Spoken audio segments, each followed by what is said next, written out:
Good morning, everybody. My name is Dominik, and my lovely wife and I, we have the great honor to serve in the South region here in the London church. If you would please turn your Bible to Matthew chapter 16.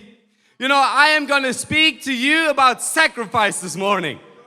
Because Jesus sacrificed everything so that you can be here this morning.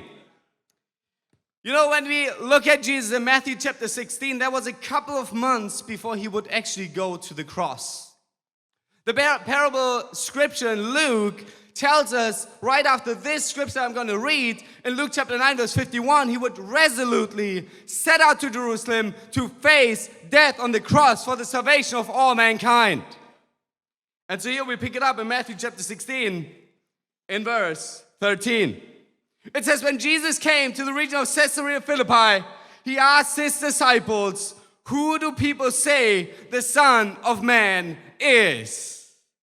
That is a very important question. And we know that questions reveal our hearts. But questions are more powerful depending on where you are at that time. And so he would go to the region of Caesarea Philippi. And that was not only any old little town or village. No, that was a capital of idol worship.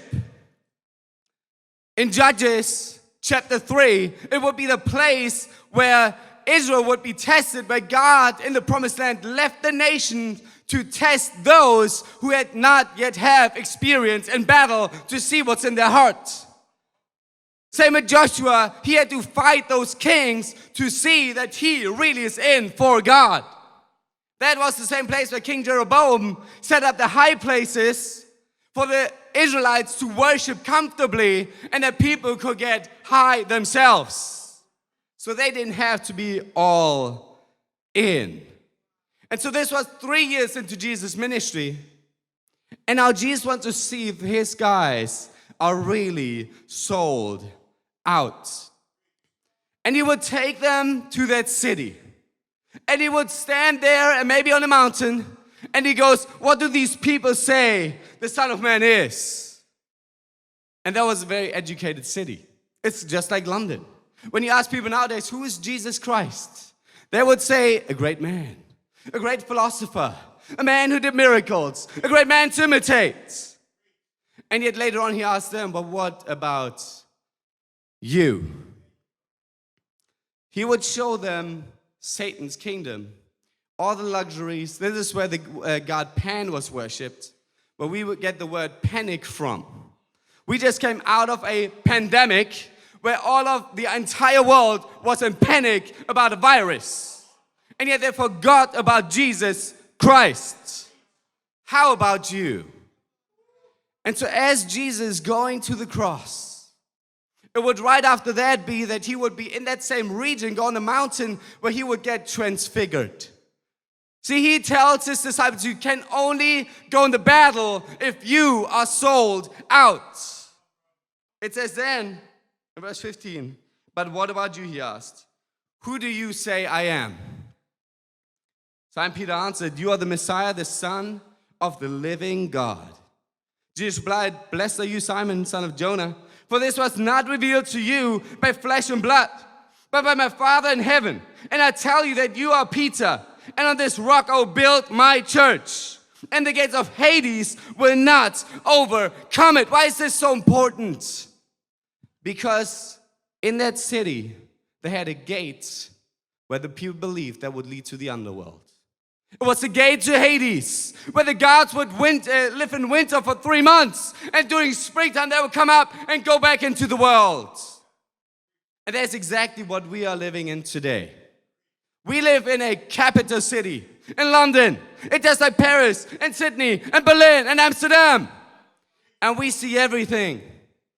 And Jesus would ask you that question. Who do you say Jesus is? Because whatever you invest in is what you worship. See, nowadays in London, we can choose our sin.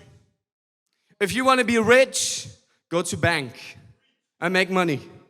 If you want to be an intellectual, go to Imperial. If you want to become a socialist, go to UCL and accept everybody. If you want to be weird, go to Camden. Now I moved to the south now. And so yesterday was the first time that I went to Brixton. And I was like, that is Camden 2.0. You can choose your sin. And Jesus is asking you the question today. Who do you say Jesus is? You know, it's very sad to see. I'm so proud of all the disciples here in this church. But it's so sad to see that people nowadays use the excuse here in this church, I just forgot to sacrifice. I forgot about Jesus Christ on a Sunday. I forgot to give to God. So when people use excuses, they say, well, times are hard. Well, times have always been hard.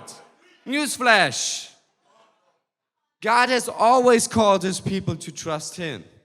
Just like in Judges chapter 3, verse 3, he says, I just leave these things to test you, to see if you're all in. I want to challenge you to give, not only with a surrendered heart, but with a driven heart to see the world evangelized.